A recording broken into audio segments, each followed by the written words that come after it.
metrics of the data as opposed to just trying to please the client. You know what I mean? I'm done with it. So that gets into our conversation. It is never our job to appease the client, but appeal to the audience. Mm-hmm. However, the client always has to be on the same page. Yeah. You wouldn't have gotten 36 pages in if he was collaboratively involved, right? Mm. We have to lead our clients in order to understand everything that we're doing, Mm-hmm. even if they've been in this business way longer than us and have made more money than us. Yeah. We still are the person that has to keep everybody focused on the same page, on track, excited, motivated, in a state of effortless momentum. So when I was observing the dynamics, first of all, little things make a big difference. I got on the call before you yesterday. Yeah. So I started talking with Lori and then Jonathan, and I could sense from them, they were curious about the dynamics, because the only reason why they would be curious about the dynamics is the dynamics between you and them haven't been totally solidified. Mm-hmm. In other words, you haven't established yourself as, okay, here's what we need to do in order to convert. So I'm the leader.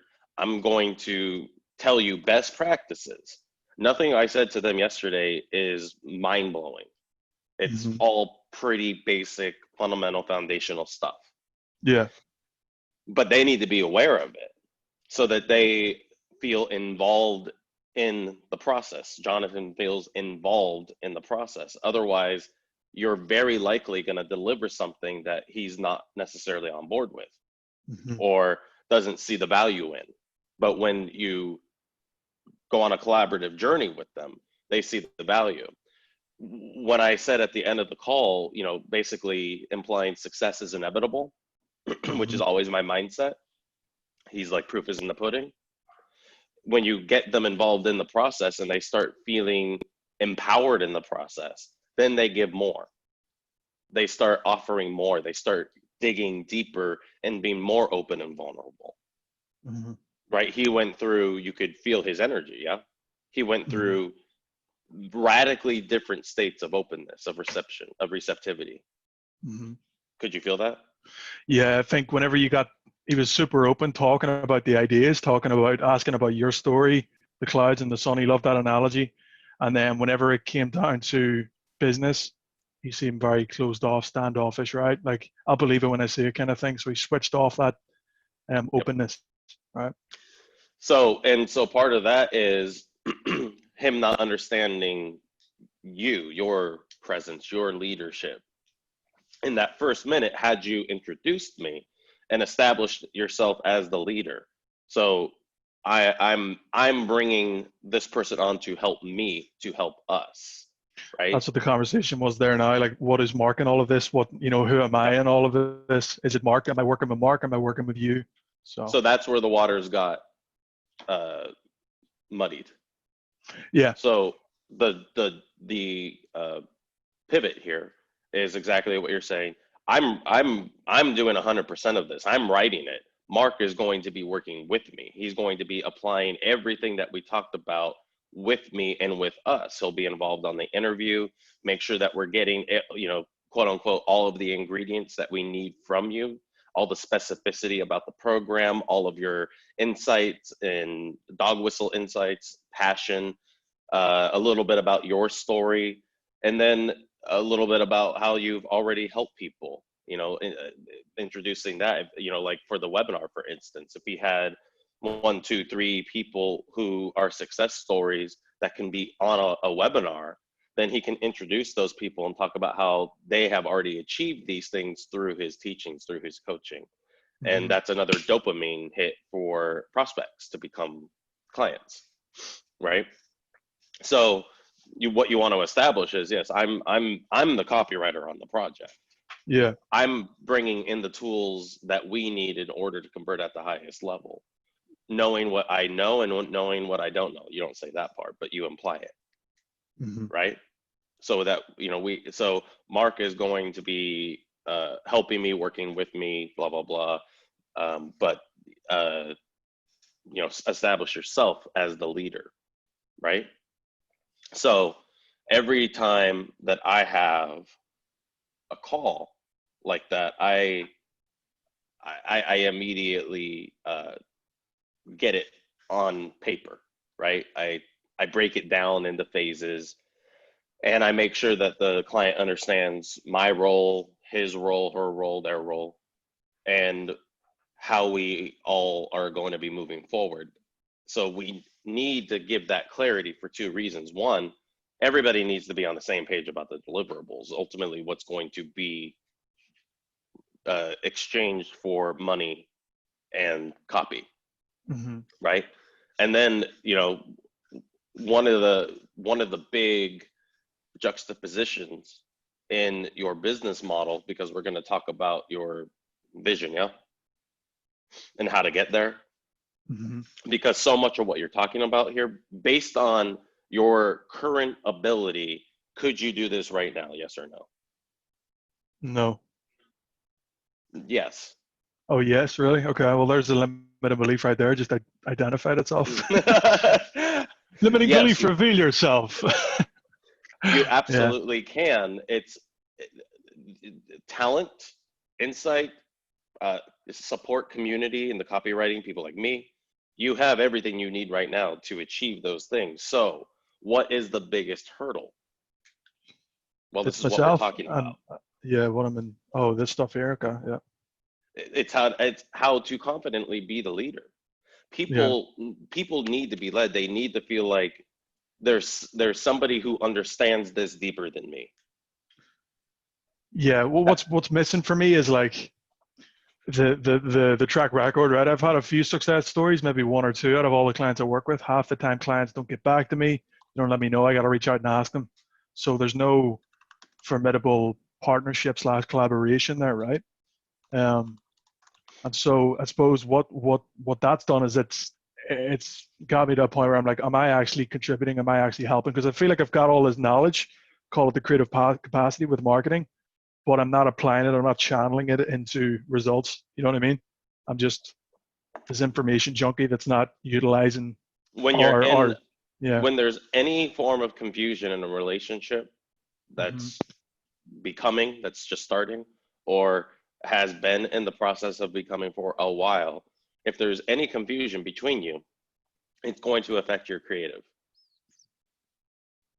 because Yeah. you need absolute clarity in the knowing, not I think, the knowing that we're on the same page. Because I've already vetted all of this out with you, so nothing I start delivering should be of surprise. However, you are going to be in the doc. You're going to be able to see everything I'm doing. I'm going to ping you every time that I get a writing session done, so that you can see where I am and where we're going Mm. and why, what we're trying to accomplish, what we're trying That, to make yeah. effective. That's gonna help a lot. Like, it's like, I know I can write copy, but I don't know if it's done. And you never know till you test, but I don't know if it's going down the right avenue, or if I should take a different avenue. And having you kind of there to go, right, take a right here instead of a left, um, it's going to help me develop that confidence to lead. Because right now, if I'm leading a full project, even though I have the network, I still don't believe deep down that I could successfully do that. So that's obviously in the way.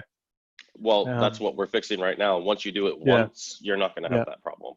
yeah, exactly. You're once you figure out a problem, that problem doesn't exist anymore for you. It's Hmm. not something where, a lot of people that I've observed as copywriters, they keep repeating the same mistake even when they're made aware of it. Hmm. You apply those things. Mike is similar in that way, Hmm. and immediately become a master at it, so that it Hmm. doesn't have power over you anymore. Right. You now Yeah, have power you over it. conquer it. Yeah. hmm Every time that we bring something out of the subconscious into awareness, we're more empowered to consciously create, because we're always creating. You've been creating, right? Hmm. You wouldn't have gotten to where you are had you not always been creating. But the more deliberate you are with it, the more empowered you are with it, and the more that you show up as the leader, the more that people open up and respond, because they know that you're basically treating this like it's your business. Mm-hmm. Right? This is what I would do if this was my vision, if this was my company, if this was my baby. One of the things that you probably observed, and we kind of talked about it on chat, that I did was pump him up. Help him feel confident that he could also be the face and voice. And when a situation reaches an impasse where I know I need to deliver more in order for this to be successful, I'm going to throw one more thing in. I'm going to offer that. So for instance, one of the things that you can potentially offer is, let's coach you on a few talking point videos so that we can test that with the copy and really let people feel your energy. Mm. So I'm not asking for any more. I'm throwing that in because I really feel like that's going to have a very testable major impact on the numbers. And what does that do for you workload wise? It's another half hour on Zoom with him, just coaching him on some talking points. So maybe an hour's work total. Are you kind of going to help in terms of doing this the first time around? Are you kind of there on the sidelines ready to help me kind of say, what to say, what to tell him kind of thing? This is like all brand new to me. Okay, perfect. Yeah, because I mean, that's one thing, like, because obviously we all have a comparative bias, right? Where all the things you told him all this great stuff, and he's probably thinking, well, what the hell did Sean do? And until I get that first conversion for him, then he'd be like, okay, Sean knows what the fuck he's doing, right? You know what I mean? Yep, exactly. Yeah. He's the type of person where he's probably never had any real success online. Mm. So once he has that big breakthrough, he's gonna be all in. Mm. Clients like this need to be graduated. So you start them here, then they're here, then they're here, then they're here, and you can end up working with them for years to come and end up getting decent back-end partnerships going, because they can see what you do. Obviously they want to keep investing in you. Yeah. I mean, that's one of the ways that we maintain our long-term profitability and sustainability is through performance. And so that's the paradigm shift, right? What's the paradigm shift that I talked about? Oh, I've lost you. I can't hear you. Oh, there you go. Oh, somebody tried to call. What's that paradigm shift? Well, the one where you're stepping up to be the leader to move them to, you need to help them understand. You need to help them, you need to educate them, and you need to move them, and you do that through leadership, through I'm going to guide you in this, I've got you kind of frame, if you will. Yeah, I'm not this employee that's going to sit here, okay, 300 words coming right up, sir. More, please. That's not what we're about. Yeah. What does that mean? I stand behind my work. It implies that when you work with me, I consider this my business. This isn't just a hit and run ordeal. It could also imply that you're guaranteeing it works. I stand behind it means that I'm with you all the way. We're partners in this. I'm not an employee. At the top of my homepage, I guarantee my results. Yeah. Yeah. Why do I put that there? Because it's in a market where no one can do that. It sets you're the blue ocean there. Mm-hmm. The red ocean is everybody is trying to hit and run or don't really know enough to guarantee, and it's just such a solid offer that anyone that reads that's like fucking Mark Bichetti getting his tattoo right here. So let me ask you this. Yeah. What does it feel like to you to think about standing behind your work until it works? Does it feel overwhelming? Does it feel intimidating? Does it feel exciting? What feelings come up? It's exciting, and it brings a lot more integrity, because I think for me, I wouldn't say I'm a hit and run copywriter. I think I put everything into it, but I'm not there to guide them through the entire process, where I plug myself in where I can help, but I don't take the entire marketing campaign. and go, right, I'm going to get you to here, which is a massive, it leaves a lot of money on the table, right? And it's a massive downfall for them because I'm the trusted copywriter. And if I'm going to be this person that they go to, then I need to be able to do that. So being able to do that, be able to guarantee, sure, it's nerve-wracking, overwhelming, but it's one of those things I think if I do it once, I'll be like, let's go. I got this. Like we did this with Jonathan, I can do this with you too. Absolutely. Leverage. When you stand behind your work and you build that reputation, you get to leverage that in two key ways. One, partnerships.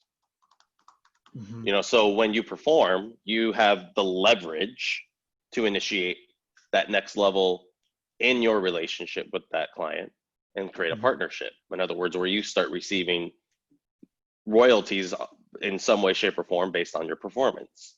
Yeah. And then you get to leverage those results for new clients. Now you're leveraging yourself as more of a leader, and therefore they are more apt to listen to you. It's just like if an average Joe was selling a supplement versus a doctor, who is the audience more likely to listen to? They're more likely to listen to the credible authority figure. So when you are established as that credible authority figure, because you're properly leveraging, then you get to easily start doing this. 100%. Right? But this is more difficult when you aren't leveraging and you aren't taking the reins as the leader of these campaigns, because then people don't see your inherent value. Right now, Jonathan is struggling to see your inherent value, not because you don't have incredible value. You do. It was a simple lack of positioning and leveraging. The one thing that caused that spiral, one simple thing was me getting on before you and not introducing you and leveraging me to boost yourself. Right? Yeah. Yeah, 100%. I'm going to run to the bathroom super quick, dude. I'll be right back, all right? Drink a ton of water here.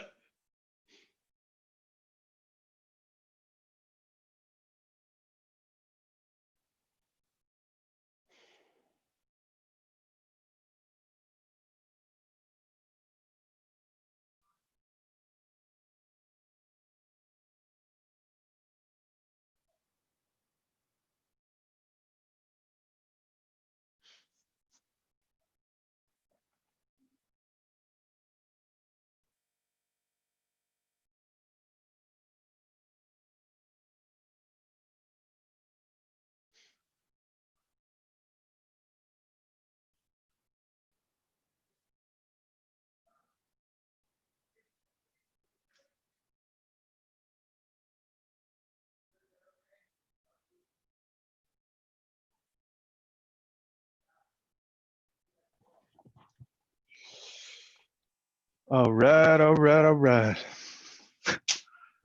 All right. You got to get that draw in there. Like so, molasses melting out of your mouth, and not from the office, and What's a porn star say when he's going to work every morning? I have no idea. Is this a pastime of yours? just another day in the orifice. Very good. Very good. I love it.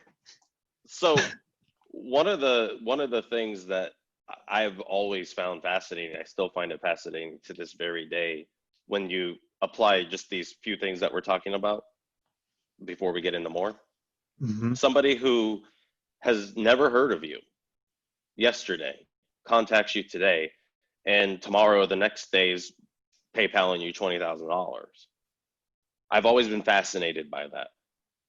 How I've even had that happen without ever talking to somebody. In fact, ever. I've had it happen dozens of times where I've never talked to somebody on the phone. I've only like Skyped them typing. Yeah, 20,000, no problem. Boom. And again, affluent these are people.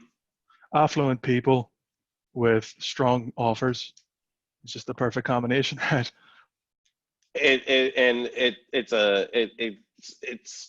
sometimes, I mean, I'm a collaborative copywriter, and collaboration is such a key. When that collaboration isn't there, I'm at a deficit in some ways, because I have to Mm, create all of the momentum. There's nobody to riff on. There's nobody mm, to, get insights from. And oftentimes they're just, faceless products, no mm, spokesperson, just people creating it because they see the void in the marketplace, and they think that they can fill that void and get a percentage of the market share.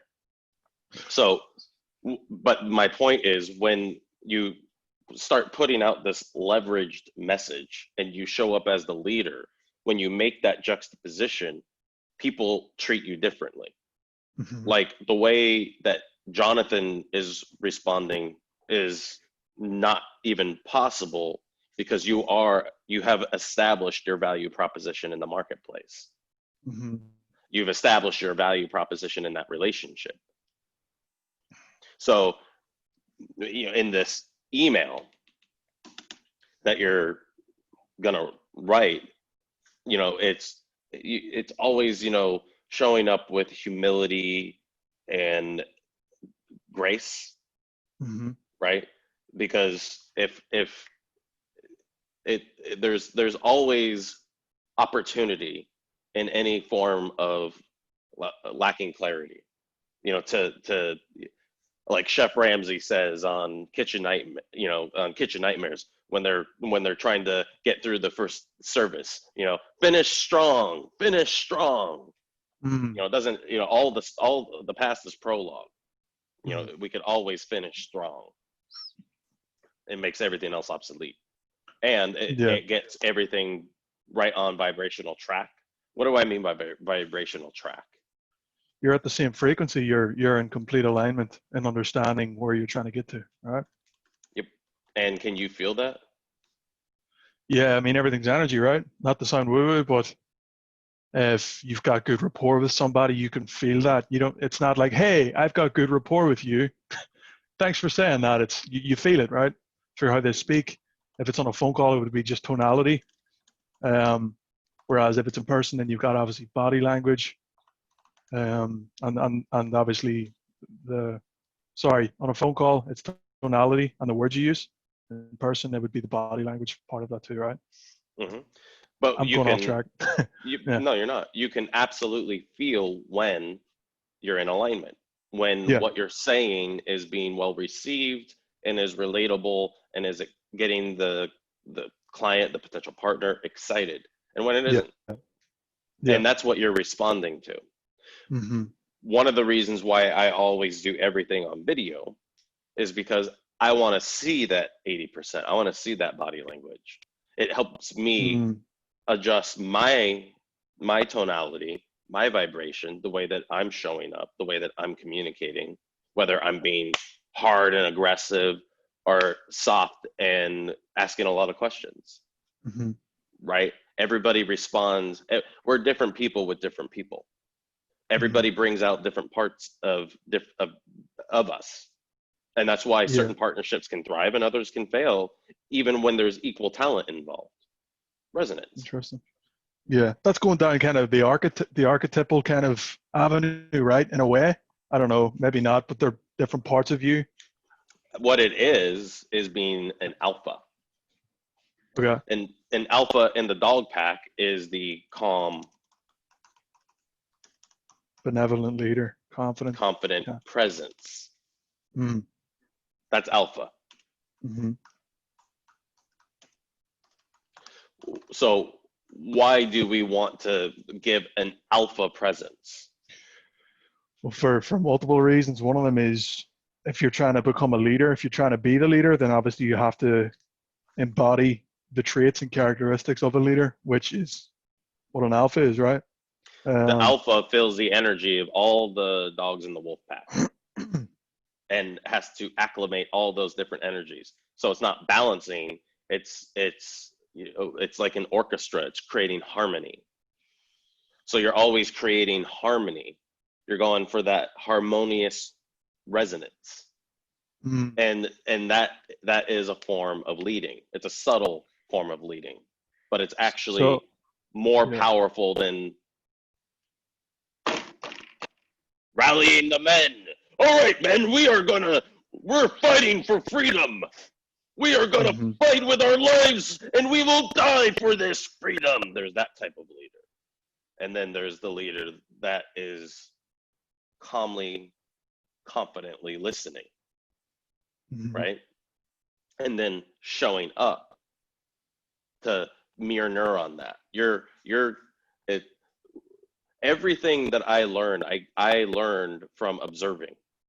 Like, Hmm. I'm autistic. Is that I was on, right? Didn't uh, know that.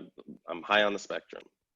When I was a kid, I couldn't look at people in the eyes, and I didn't understand why people did what they did. It didn't make sense to me.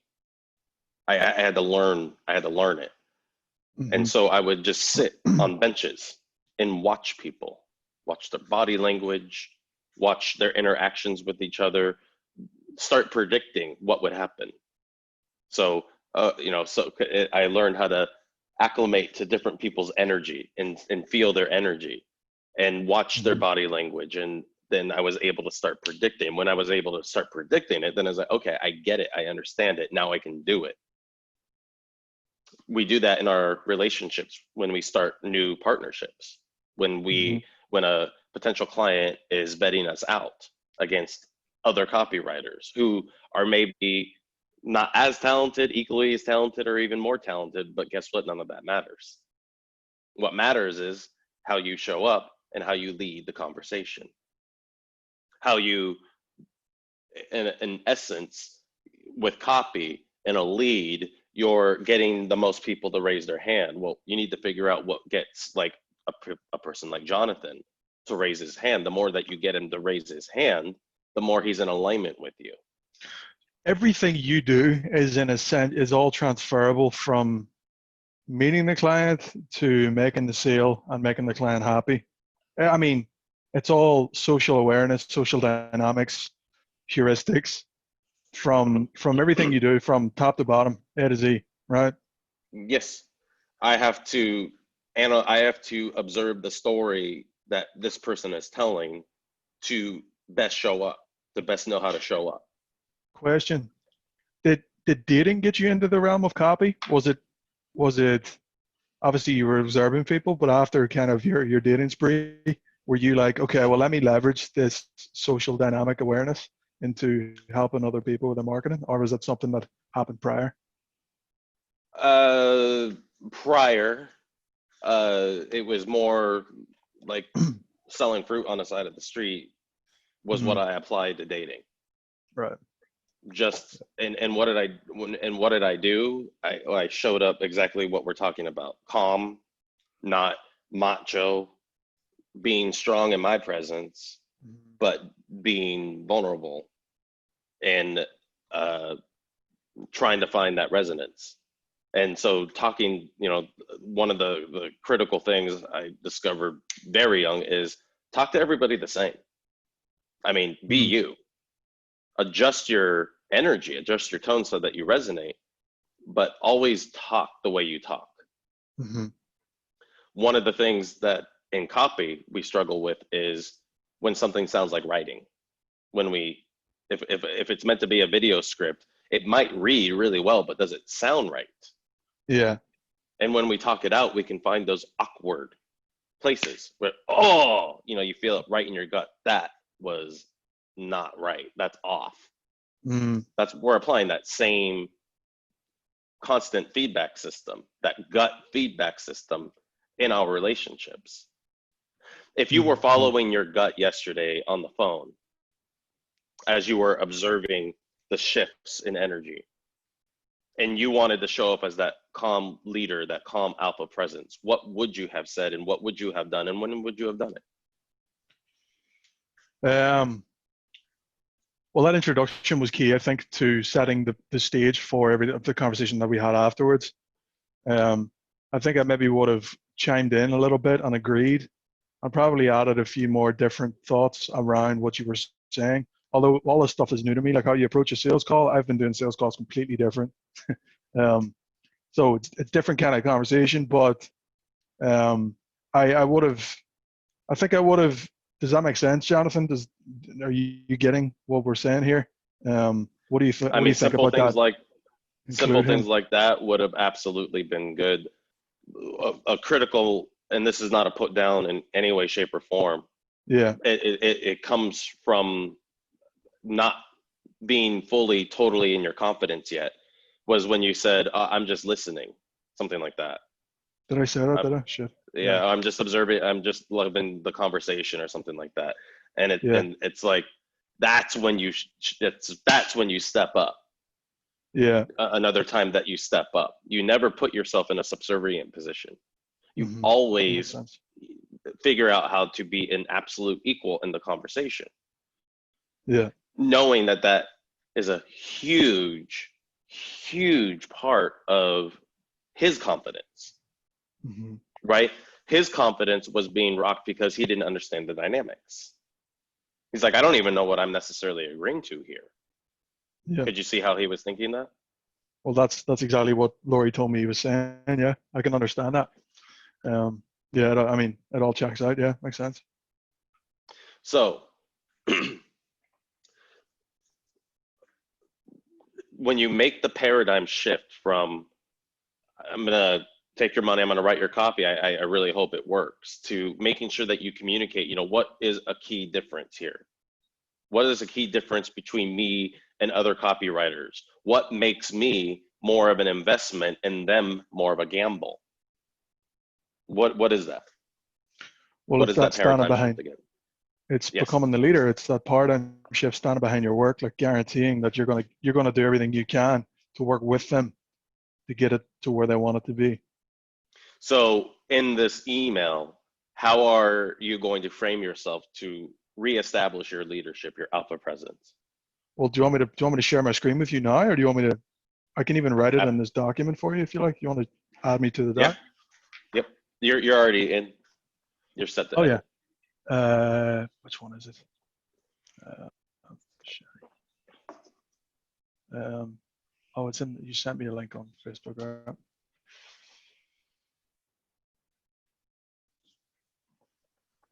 2 seconds. Just loading this up here.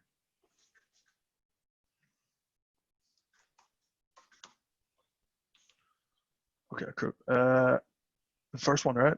Yeah, got it. So yeah, I would say. Let's see. Hey, Jonathan. Thanks again for your time yesterday. Um, uh, it was great bringing Mark.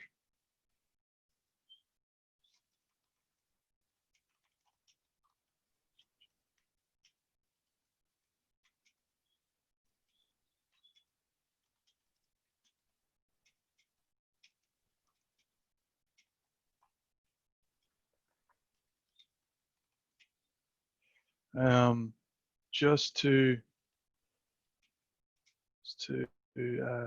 be clear with you, I'm going. I'm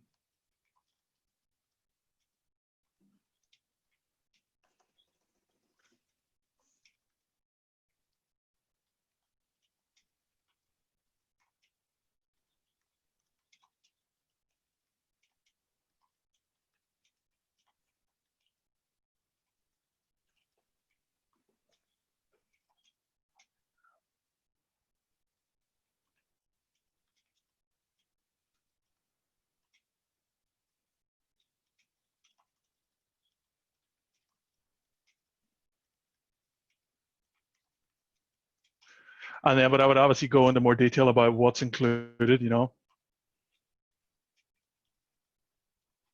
Just the difference. So the difference between the webinar, 4 to 5 leads, etc. What do you think?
Oopsies.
Mm.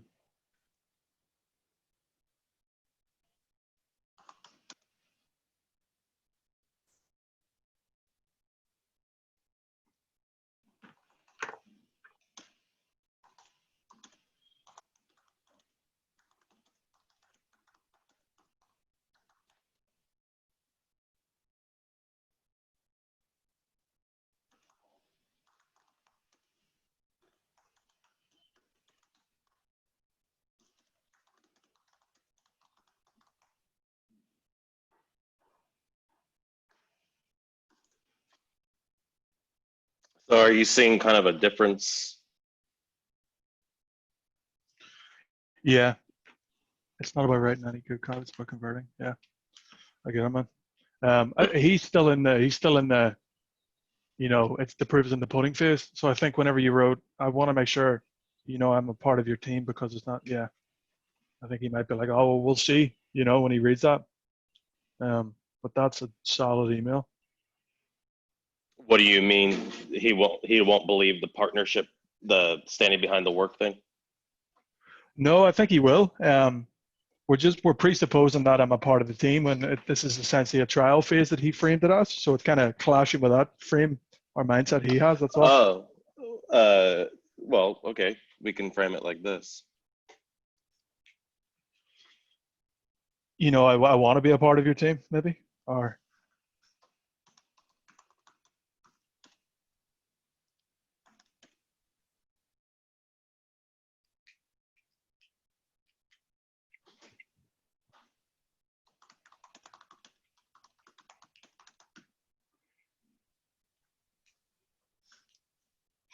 um, there's no back end on this offer, so we're going to give him a scalable campaign with no back end for now. Is that the plan?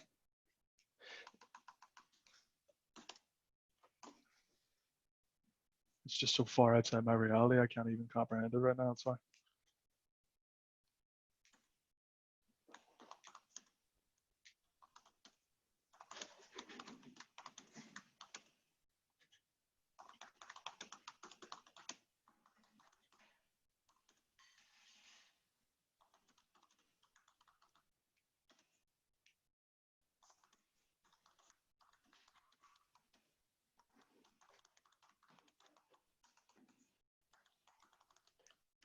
That way it doesn't sound presumptuous.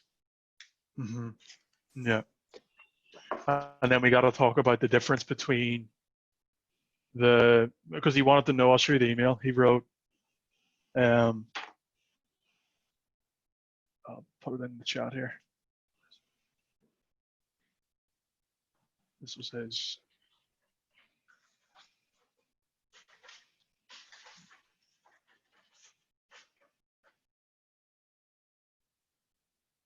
While you're doing that, by the way, your leads, Yeah. we'll go through them next time. I just wanted to give you props. Awesome copy. Oh, really? Oh, thank you, man. Very testable copy. Oh, shit. Thank you. That's my favorite part. I thought you'd enjoy that. I was like, do I leave it in there? Fuck it. I'm glad you did. That made me smile. You got it like up here, dude. That's great.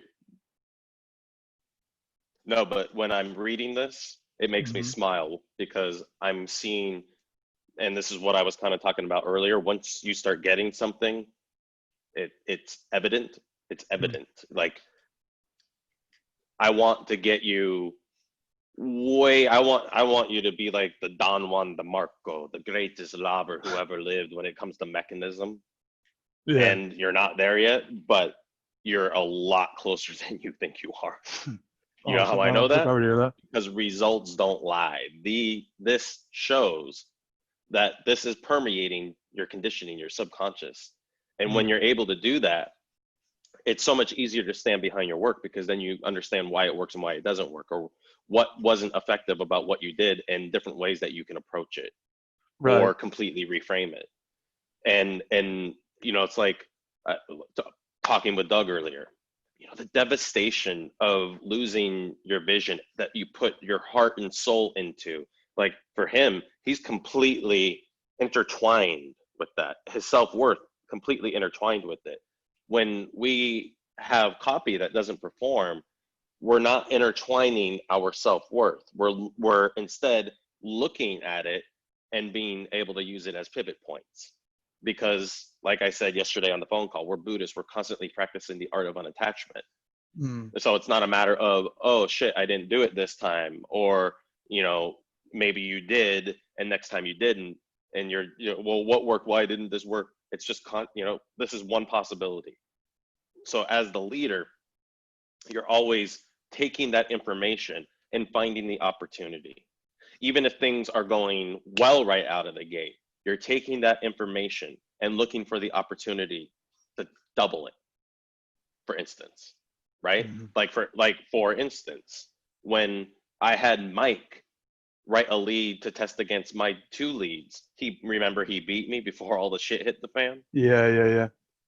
And the way that he beat me was by completely reframing the information. He had the luxury of pivoting off of what I did, but he put things out there in the hierarchy of his blueprinting.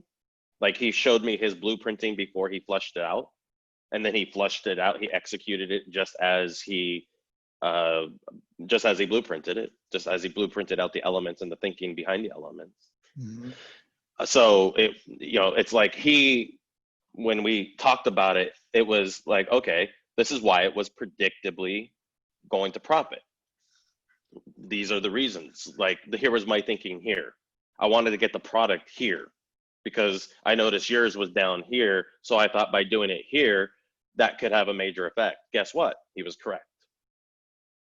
And how did he get there? How did he become that leader?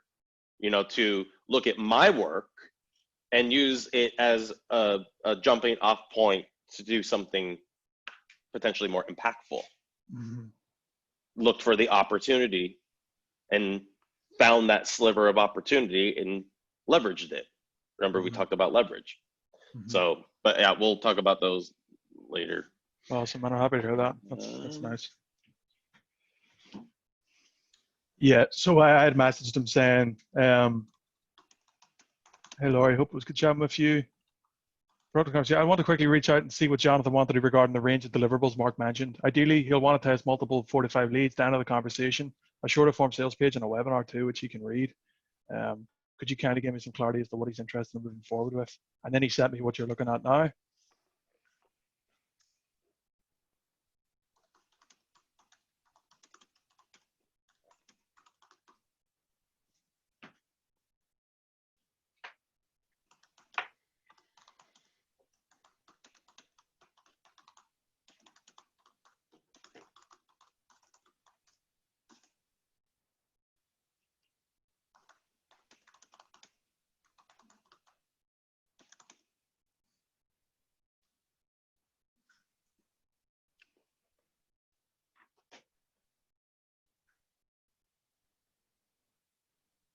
What did he say? The proof is in the pudding. Did he say that? I'm not sure if he said that. He says, well, we'll see. Like, you could say that in the interest of the proofs in the pudding. Yeah, you could say that, I think.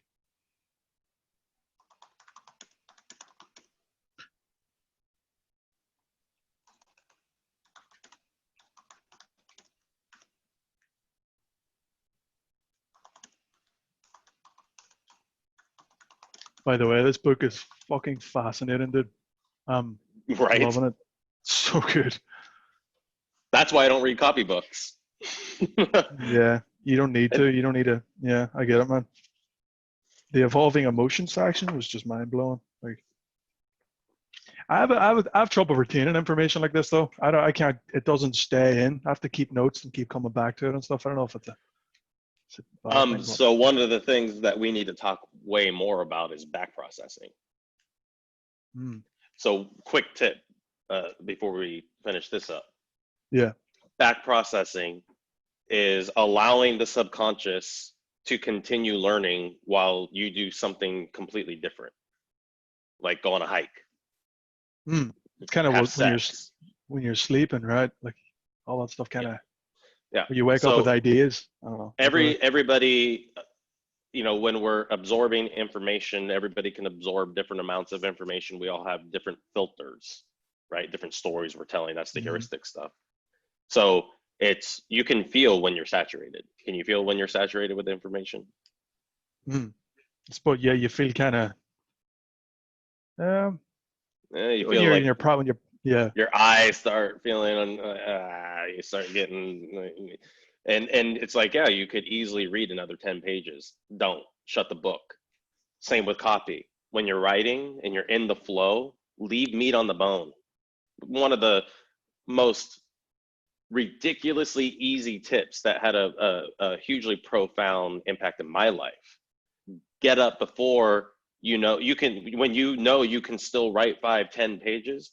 Get up, turn the computer off, leave meat on the bone, because the more you don't burn yourself out, the more excited you are to get right back into that effortless flow. So anytime you bog yourself down, you're depleting yourself. You're not actually doing more work, because then you're exhausted. You need to leave time to back process. So you unplug and you go do something else with that energy, right? Before you get bogged down. It's a really good tip. And then when the back processing, how do you know, like, this is a common question, so I'll just ask it. How do you know the back processing is done? You can't control the creative coming out of you. It's just like, it's like, even if you're not excited about writing copy, you're excited to get the ideas out through the vessel, through the medium of copy. Because you become excited about being the scientist who wants to test this, the scientist who wants to test it. Because when you get a connection with something, when you back process information, then it becomes like channeling, and it takes so much of the effort out of the actual writing process. That's a part of the 80%. Back processing is a huge part of the 80% rule, because that's where you're really learning and absorbing. Then you know more than you think you know, and it starts coming out.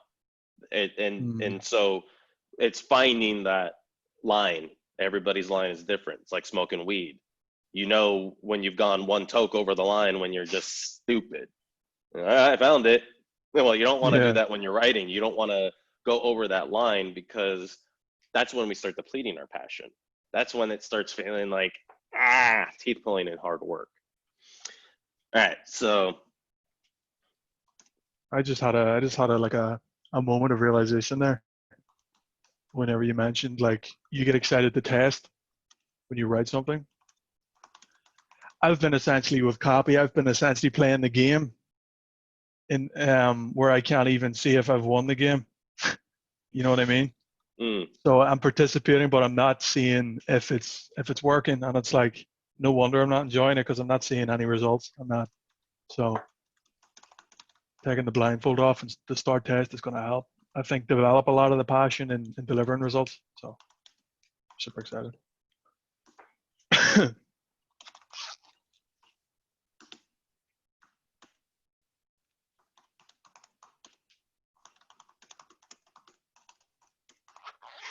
Stick with the original plan.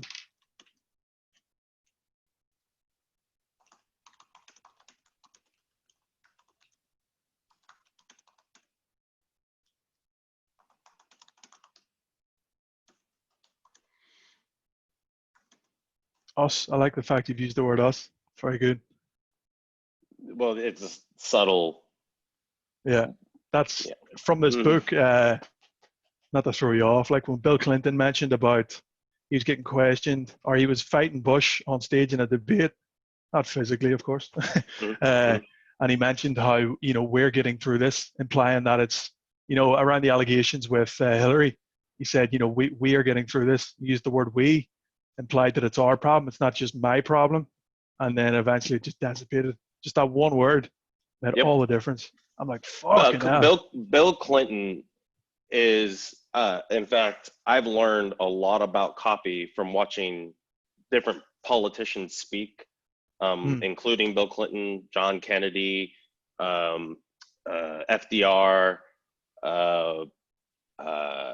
Yeah, I mean, I've studied lots of presidential speeches because they have top copywriters in the world working for them. So why wouldn't we deconstruct that? I know that might 100%. sound weird, but that's No, 100%. And there's quite a few speeches that I recommend. John Kennedy had one on secret societies. You have to just look up on YouTube John Kennedy speech on secret societies. It is such a good speech, and he's saying so much between the lines. If you knew what was going behind the scenes politically, what he was revealing by not saying anything is fascinating. He was like trying to speak in code to people. And then another speech to really, in fact, these two put together, because you get to see polarity. In the 2012 Democratic National Convention, Bill Clinton gave a speech followed by Obama. Now, Bill Clinton's speech was beyond brilliant. The storytelling in that speech, he peels the curtain. So that's one of the things that Bill Clinton was always good at doing, peeling back the curtain so you can see what was going on behind the scenes. He would take you on that journey. He was really good at that. I was married at the time, and we watched this speech live. My ex-wife and I were watching this speech live. That's the first time I saw it, but I've seen it over a dozen times. She didn't. I was like the peanut gallery, Mystery Science Theater 3000. I was just like constantly commenting on everything that it was saying. I was just like, I was so into it. She didn't say a fucking word until he was completely done with the speech. You know what she said? I understand why women want to suck his dick. There you go. And then Obama came on, and Obama, in the 2008 election was suave and charismatic. After following Clinton, who was hugely charismatic and connected with every single person watching live on TV in the arena, Obama comes on and it was just monotone, and it didn't have those emotional ups and downs. So being able to watch those two speeches back to back is so revealing from a copy perspective. because it shows so much about what works and why it works, and then why it doesn't. And two, profoundly trained people that, you know, could, are the epitomes of what you're reading in that book. Bill Clinton more so. So good. Yeah. So good. Okay, but Obama uses a lot of NLP in his speeches too. Presuppositions. Yep. I think all of them do that anyway. Like, but that's just eye opening on an emotional level. Like, how much emotion plays into everything.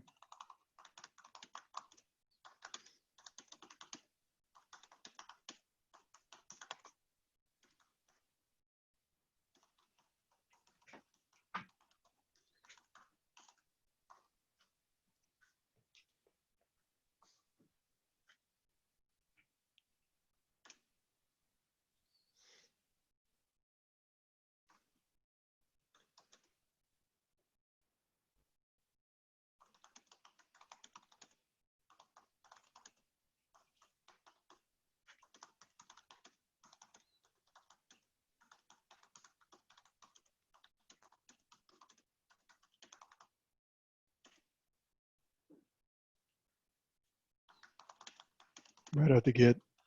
I was thinking that. Fuck. Funny.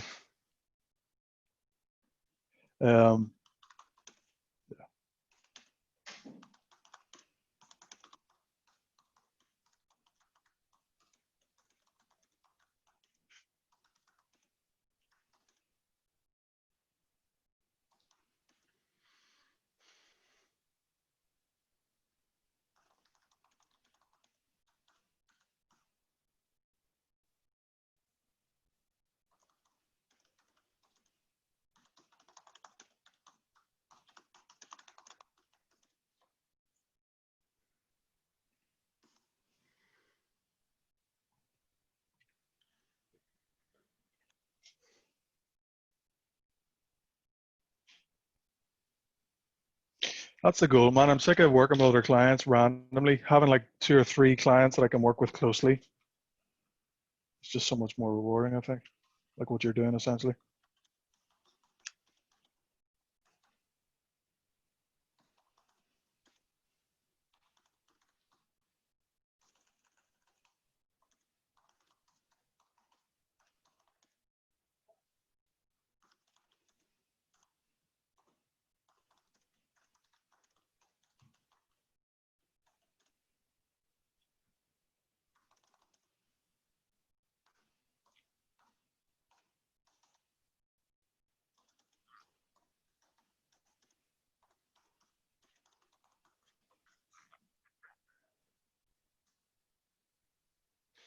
You know, if you go longer,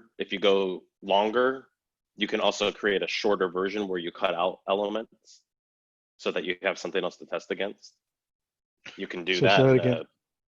So if you flush out like a 3,000 to 4,000 word sales letter, and then you cut it down to like 1,500 words, right?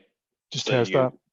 So you can take certain things out that just make the conversation briefer. Is that something that you think that you can do easily? I mean, you can. Does that make sense to you? Yes, it does. Yeah. Yeah.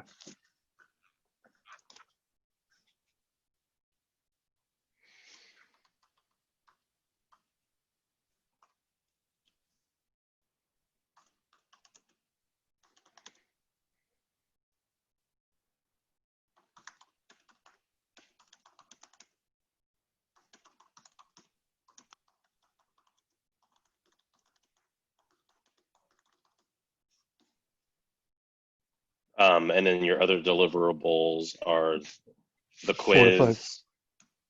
Yeah, we got a quiz. Are you going to do a quiz results page, or what's the call to action? That's what I wanted to ask you about. I got another guy that wants me to do a full quiz for a HVAC company too. I've never really wrote a full quiz like that, but I know I've seen yours. Speaking with Katie, you're talking about pre-framing with statistics and questions and stuff. So I know I could do it. I've just never done it before. So it's kind of like once I break through that barrier. Yeah, a results page is like a redirect page. Mm-hmm.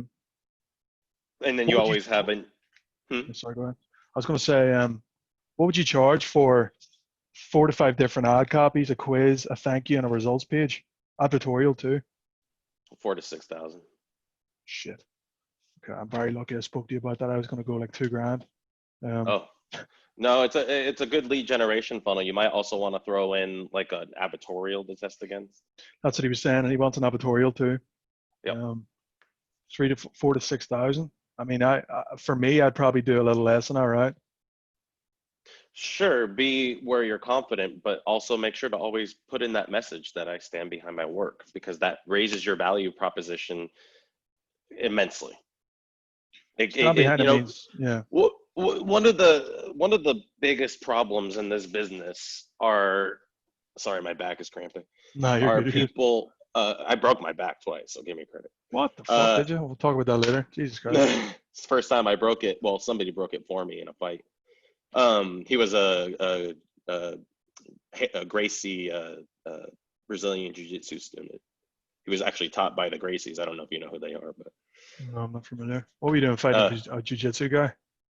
uh, I was 16 years old. This was in San Bernardino in the Inland Empire, Southern California. It is not a place that a white boy should be, first of all. And it was in the middle of the morning, middle of the night, like 2 a.m.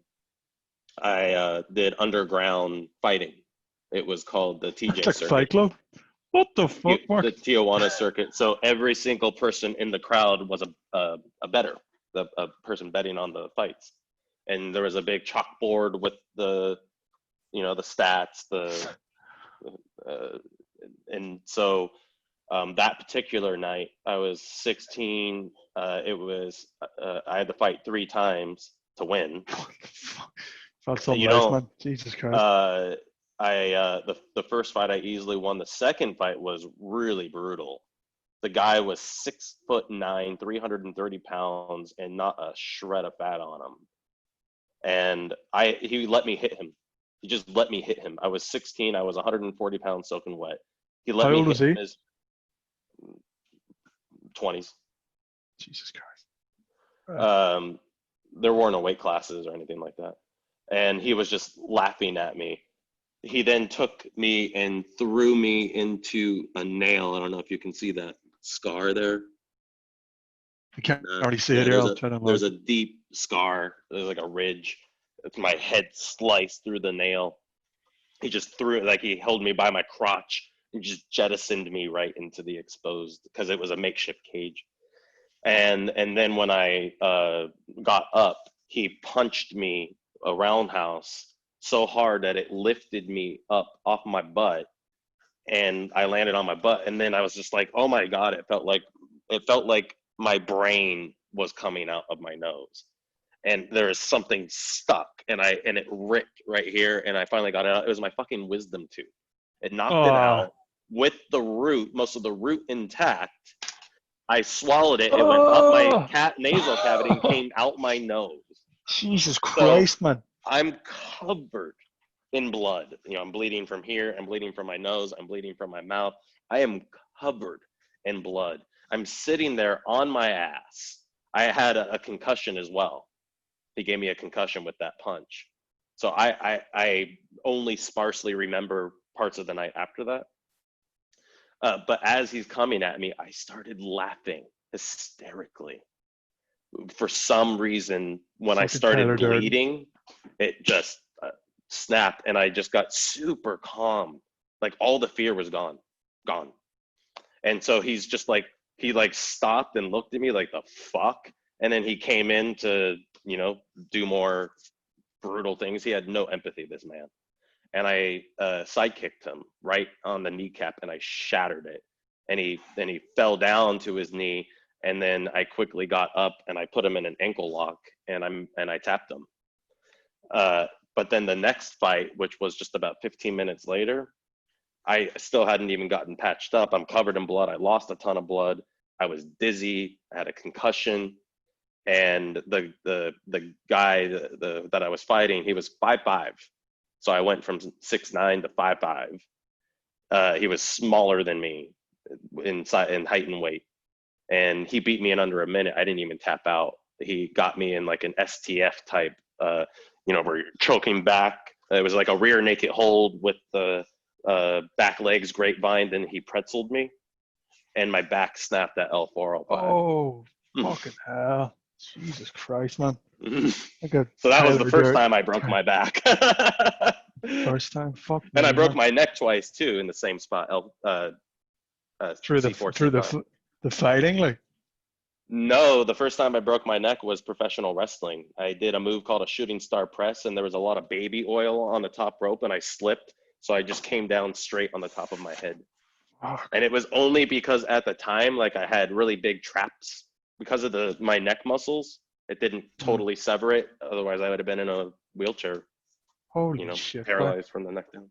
That's fucking crazy. That's like Tyler Durden. I feel like I'm fucking being coached by Tyler Durden here.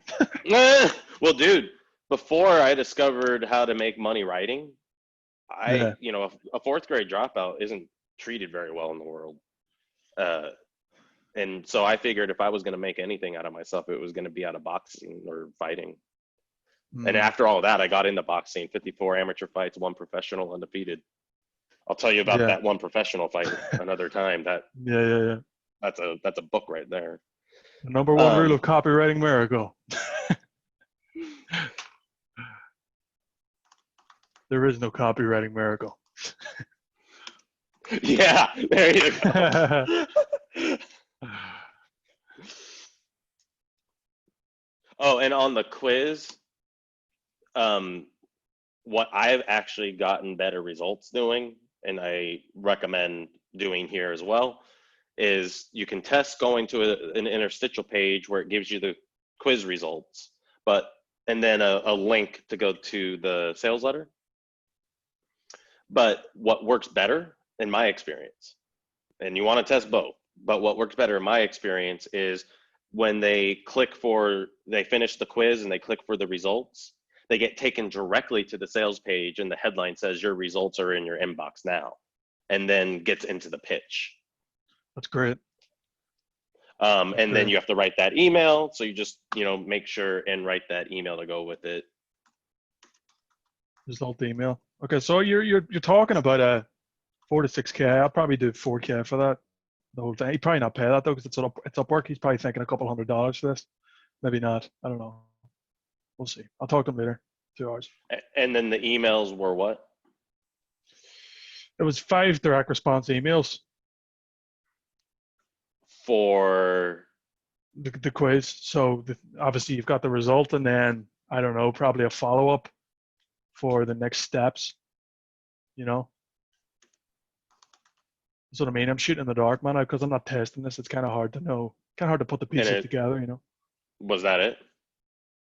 Yeah, 5 direct response email follow up. Yeah. So once you get the interview done, you should be able to complete this project inside of a week easily. Mm-hmm. We're doing this. Is this for the same fee, 1,800? What about the 4 to 5 leads? You don't want to do that? Well, okay. No, if we keep this. Yeah. If we keep that, then no. If you want to take that out, you can say here would be the difference, and so 1,800 for what you already agreed to, and then you could say for the 5 extra leads, and you define the lead as the first 2 to 3 pages of the pre-sale copy. The other thing was webinar.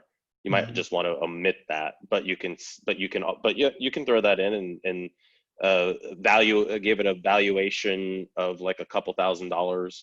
Let's say you'll cut that in half and do it for 1,000. So with the 5 extra leads, 2 to 3 pages each, webinar, slides with talking points, just the mock-ups, not the finished design version. What would you want to price that at? It's very hard to know because I've never done a full project like this. So I mean, because it's a new project, I don't want him to turn away. I don't think he will turn away from it, but I love the experience and the case study. What do you Yeah, think for where I'm at? the only reason why I am not, because did he ask? Yeah, so he wrote in So that he email. is asking for a price difference. Yeah, because I had wrote hey Laurie, I'll copy it in here. Hold on. Um, yeah, so this was what he wrote. I'll highlight it in yellow for you. This is what I wrote to Laurie. Hmm.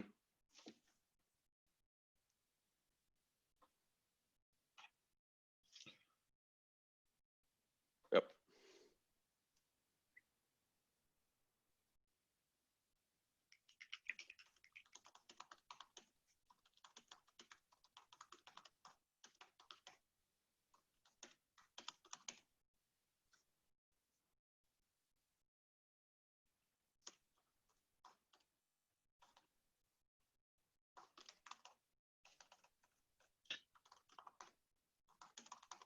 I'll give you a writing tip. I know I'm not really one to be giving you any tips, but the word can in NLP implies that something's missing. So the word could, Yeah. I try to use more. You probably already know this. I try to use the word could, so it's like more opportunistic when you read the words. That's what I find. Again, I haven't tested this, but I don't know if you've done that either. It's just something another mentor taught me. Yeah, I started studying NLP when I was 10 or 11. I was 10 or 11? I What the found fuck? it I fascinating. even spent LLP when I was fucking 10 or 11, boy. Well, and that was also I was big into Buddhism. One of my favorite lines, I don't remember the name of the book, but the quote, "You never get enough of what you really don't want." And then it was dot dot dot until you do. But then it talked about how most people never get to the until you do part. They just Mm, never get enough of what they really don't want. We get addicted to the story that we're telling about what we don't want so much that all that we do is talk about and create what we don't want. It's interesting. There was an interesting concept to me as a mm, kid. it is. I think we focus on, I mean, it's true in the media and the news, like you focus on what to avoid, the negative, as opposed to what we can do about it, right? So people are always trying to use stamps to save a few extra dollars instead of looking at, well, how can I make more money? Then I'll have to use stamps. Um, the three things, John Benson mentioned this, like the three things to avoid is more high converting than the three things to do to get XYZ. You know, Mm. we cling on to the negative. Well, it's that negative bias. It's also the fear of reliving trauma and pain. But that Mm, fear of reliving trauma and pain can be so intense that all it does is constantly reacclimate or resonate our attention with what we don't want. And we're mm, always becoming where our attention is right now.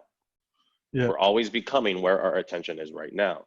The thing is, reality is always a question mark. Do you want more of this? We answer with our attention. Do you want more of this? We answer with our attention. What drives our attention? Our subconscious. You see what a web we weave. So, um, I love these kind of conversations, man. I'm so fascinated with the human mind. It's insane.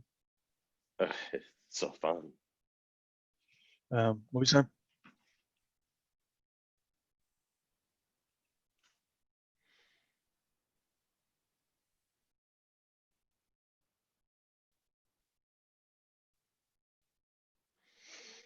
Okay, so we added, however, if you want to add the 5 extra leads.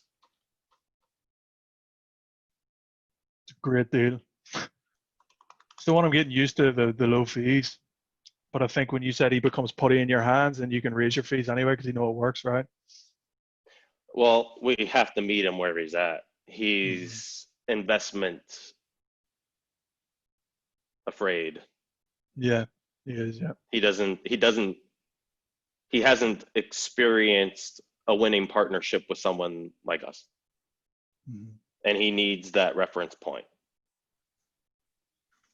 And then, as I said earlier, then it graduates. What was a as you perform and create results, he looks to you as the leader. Your value proposition goes up. What you get becomes more, and then you build in partnerships because you have what we talked about earlier, leverage. Mm-hmm.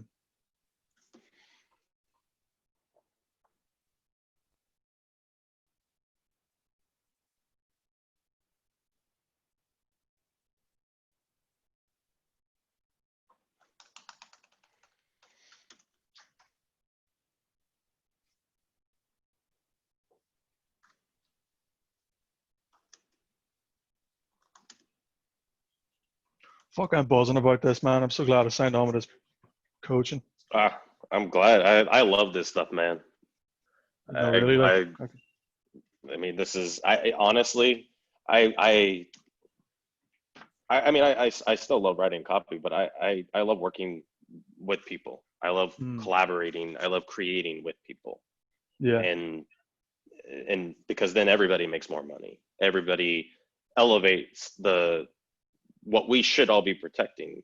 The advertising space, Mhm. and helping everybody make money now, but also be able to make money for the long term and be the advocates that beat that drum. Mm. Yeah, I've been fighting. Like, my gut tells me to pursue music. Music's always been one of my things, and part of me tells me like, I should be putting all in on this. But part of me is like, well, I don't want to be a 35-year-old bum playing guitar on the streets with no other way to make money, kind of thing. So I've been focused on this for some time to have a way to make money and then support myself as a musician.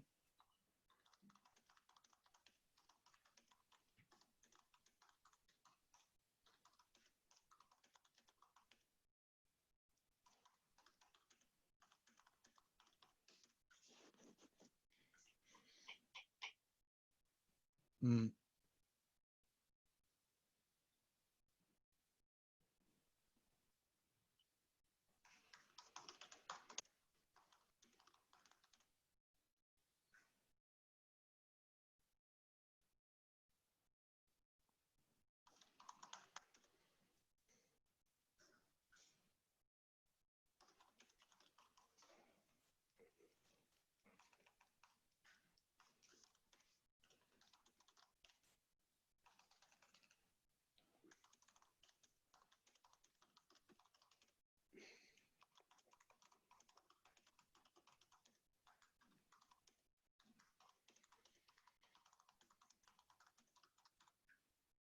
He's gonna know that you wrote that part.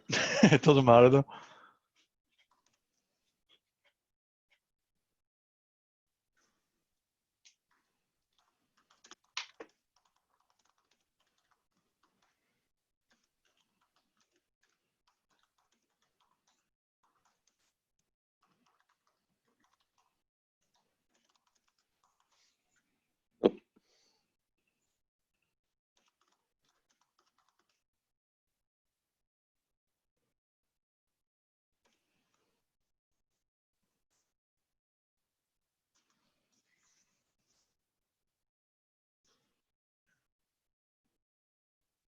Where do you live, Mark? What state are you in? Portland, Oregon, but not for long. You're heading off somewhere, yeah? Yeah, I don't want to live in a city during all this shit. It's crazy what's going on over there, man. Fucking madness. Yeah, well, I mean, if we get a second wave, you know, it's not the food chain supply breaking or the economy going down. It's how people react to it and become the problem. Yeah, my other mentor, he's all in the survival niche. He's saying things about how CO2's ran out, and so all the restaurants had bought all this stuff up to keep, all of it comes from China, and they were buying all this up to keep their produce fresh, Hmm. and now there's like none left. So there's like tons of shit going on in terms of Yeah, trying to it's maintain weird. I food. mean, the supply chain's breaking in interesting places. Mm-hmm. Uh, I don't know if we need any of this.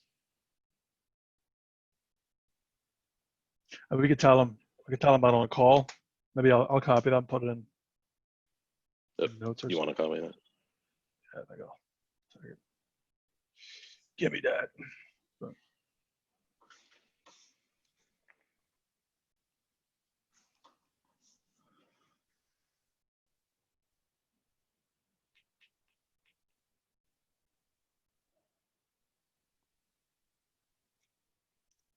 Okay, well, I appreciate your time and presence. I'm sorry I didn't get to frame the conversation, and that's my bad. So I wanted to quickly clarify everything and get us moving forward on the most profitable path. I will be handling all the heavy lifting. Mark will be working side by side with me every step of the way at absolutely no cost to you. I'll also be on the first official interview call where I'll get all the ingredients we need from you.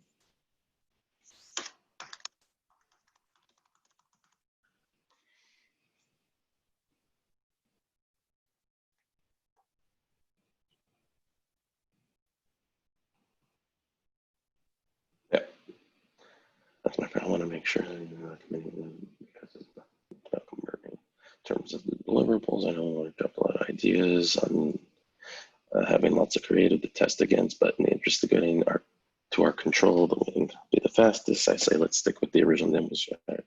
That's not so we can play a better game. However, if you don't want to add the 5 extra leads, i.e. the first 2-3 pages of the sales webinar presentation, so an immediate test I can do for an extra 1,028 total. You can obviously play with that. I just put that in the price. What do you think? Probably 1,800, maybe 1,500, because he's investment heavy. Or investment.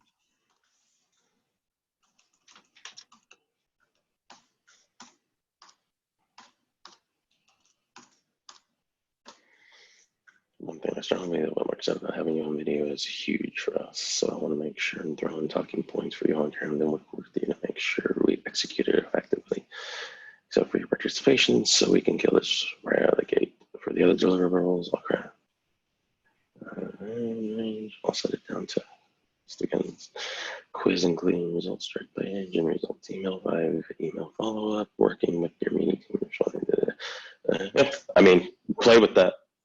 But do you, again, see the difference? I mean,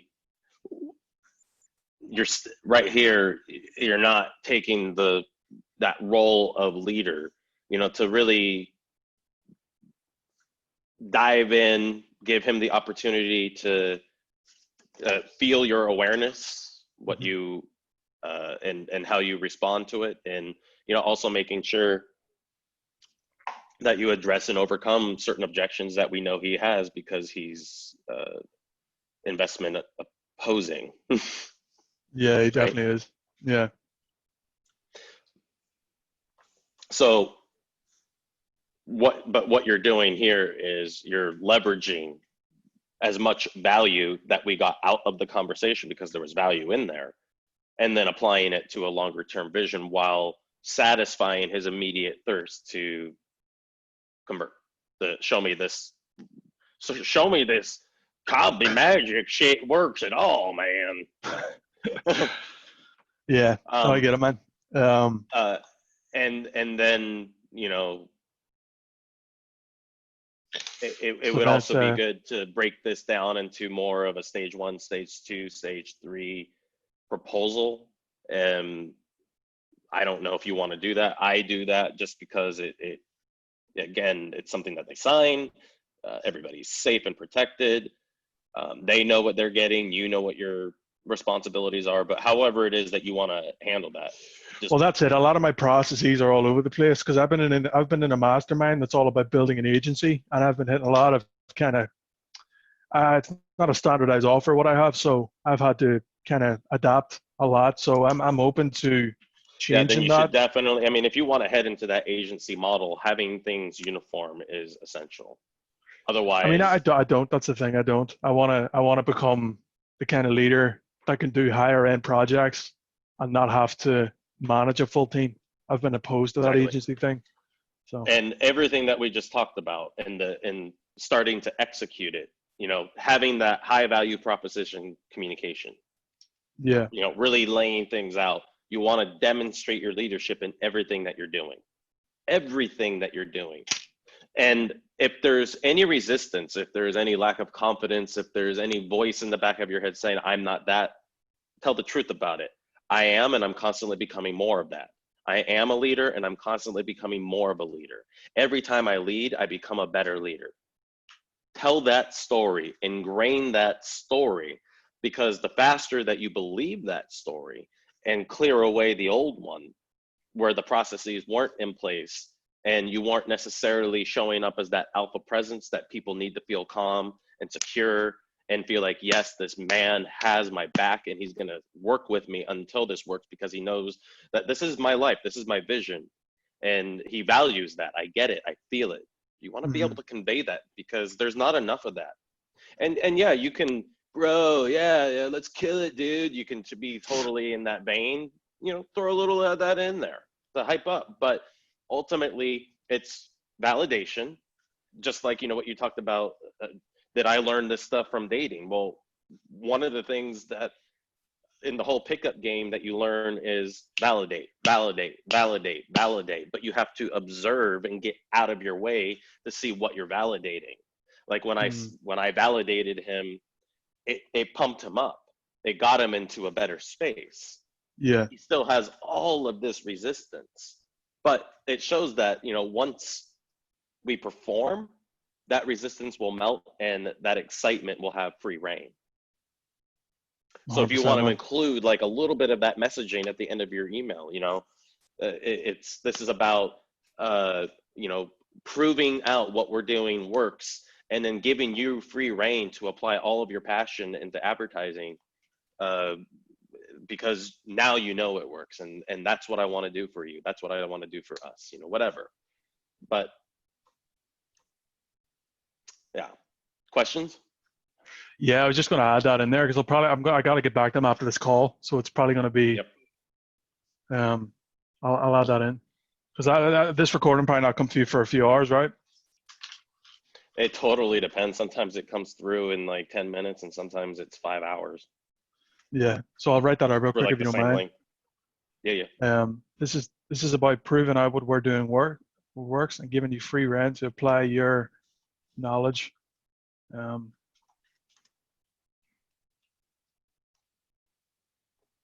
ahead, you typing, and then just finish with let me know with what you decide from the.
Boom.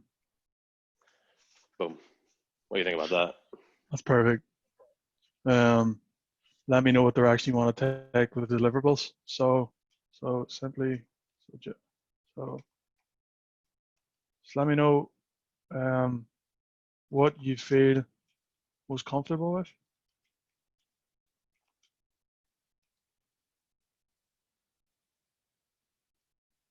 The direction you'd like to take with the deliverables, and we'll get it finalized today if you like.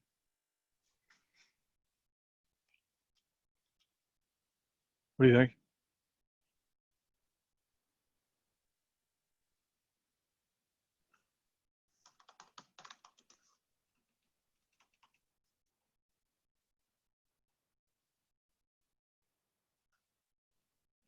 And let's.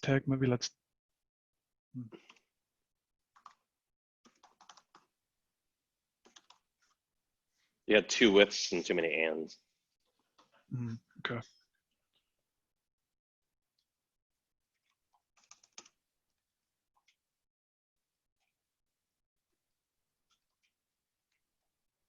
Yeah, I like that. Creates a little of humility if that works. Yeah, What looking is good, it? dude. That's solid, man. If that works, I like that. It just shows humility. Hmm.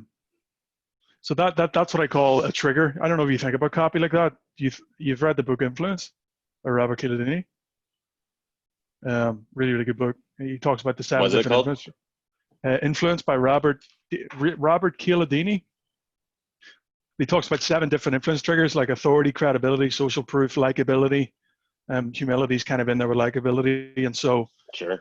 another guy of mine told me about how you can apply different triggers to your wording. So if that works is like a likability So trigger. with that in mind, here's something interesting about me, and I'm very Hmm. aware of this. A lot of people experience me as being condescending because I'm so passionate. It can come across as being condescending. I felt that, being Go completely honest with you, but now I see it's not. I can see through that. Yeah. exactly. So what with that in mind, I want you to go before you send this off, go through it and make sure that likability factor is in there. Edit any condescending tone out so that it's not talking down. There's it's just, let's do this together. We're in this together. We're Mhm. in this together. Okay. Yeah. Yeah, I can do that. Yeah. Um Today is Tuesday. Do you want to meet on Thursday? Because we still have a lot of other stuff to go through. But I wanted to make sure and have this conversation because it's dynamic. In other words, it's happening right now, and it's such an opportunity to take the reins of one of the most critical parts that gets you to your 2-month vision, which is taking a clear alpha role in that leadership position. And that alpha Mm-hmm. role, again, is that calm, confident presence, not Mm-hmm. grandiose, not braggadocious, not condescending. You're So, not even though. You're not even though. It's first when I first met you, and I heard it's the way you speak with passion, and you're speaking. It's the passion behind the words you use, that probably kind of subtly has that condescending tone to it. yep, But you're not coming from that place at all, and I know that. Like, you know. it's a lifelong process editing out some of our shit. Yeah. Just like Yeah. I don't know if you like U2 at all. You're Irish. You like U2? I don't mind them. Yeah, they're okay. I mean, I suppose I have to because I'm Irish, right? I just don't like when Bono's like, "Oh, give the charity," right? And then he's leaving his tax situation in Switzerland. Like, fuck, Yeah, fuck you. right. What the fuck? Like hypocritical, what? You know? Isn't that But great? other than that, I, I I like you noticed too. that too. That's the only band that I've ever been to like a concert. I saw them for the first time in Oakland, California, at the big Coliseum Stadium. Yeah. That was like 2 months before Steve Jobs died. He was in the audience just like a stone's throw away from me. And then I saw them on the Joshua Tree tour in San Francisco Oh at the shit. Santa Clara San Francisco 49er Stadium. And that was the brand new stadium. And I'm afraid of heights. That was way up in the nosebleed seats. And I was just like, I'm going to die. We're going to have an earthquake. We're all going to die. We're just going to get crushed This by is it. concrete, cement. This is it. We're dying. This is it. That's it. I see everybody Yeah. screaming and running and being crushed. Yeah. That's what I was talking about as they get on stage. Yeah. Anyway, That's brilliant. so does Thursday work or Thursday or Friday? What works better for you? Thursday's perfect. Yeah, I'm fired up to get going, man. Excited to hear what you think about the leads. I'm excited to hear what you think about the vision too. And yeah, I'm ready to rock, dude. I want to ask you what I can do in between all of this to get better, because I think what's missing is your kind of guidance on, okay, well, this is off in the copy. Obviously, writing leads, handwriting leads is good too, but is there anything you recommend I should be doing in between these calls? Yeah, okay, so first of all, I want what we were talking about earlier about back processing. Back process this call. Okay. Get your email out and all that kind of stuff, but then get up unplug, take a break, whether it's for a half hour, an hour, I don't give a fuck. But you need to give yourself time to back process, because that's where you're going to get the most out of this investment, is the time right after the call. That's when you're going to absorb the most into your subconscious, so that it's the driving force of your conscious attention. Right? Okay. So give yourself that opportunity. And then when you feel revitalized, if you're going to work anymore, what time is it over there right now? Yeah, I mean, I got a lot of calls that are later, so I'm working. I start late. I start at like 11, 12 sometimes, so I work later. Nice. Sweet. So just give yourself a little bit of a break, send off your email, back process, see what you want manifest, see what you want to unfold. Believe it or not, that is a huge part of this, because we're always creating our reality. So we want to make sure to be in constant charge of our attention, applying everything that we're talking about, being the leader of our own attention. So when we drift off into a story that is not in vibrational alignment with what we want, with what you wrote down, who you see yourself becoming. Remember, you can't take who you are with you right now. If you want that 2-month vision to become your reality, it's acknowledging those things and letting them go. And the act of acknowledgement is one of the most powerful things that we can do. When we acknowledge something, it no longer has power over us. The illusion dissipates. And illusion is only real when you believe it. When you can see past the illusion, or through the illusion, it stops having power over us. And then we get to have our authority influencing rather than feeling influence. We get to break through those things. And when we break through those things, we don't go back. Our value proposition keeps going up and up and up and up as we focus on our own self-growth. So back processing is going to be something huge, and it's not involving writing, and it's not involving, blah, blah, blah. I'm going to open another document and give you instructions for some things to be doing, exercises to be doing in the interim. Perfect. Unreal, yeah. Perfect one. I'm psyched. Thanks again. Thanks so much for this. Yep, no worries. I do got to get ready for another call, so I'll let you go. But when this renders, I'll send it right over. Perfect, man. Thanks for your time. All right. Awesome job, dude. Yeah, I mean, thank you, man. This is awesome. Yeah. All right, we'll talk to you, dude. See you, dude.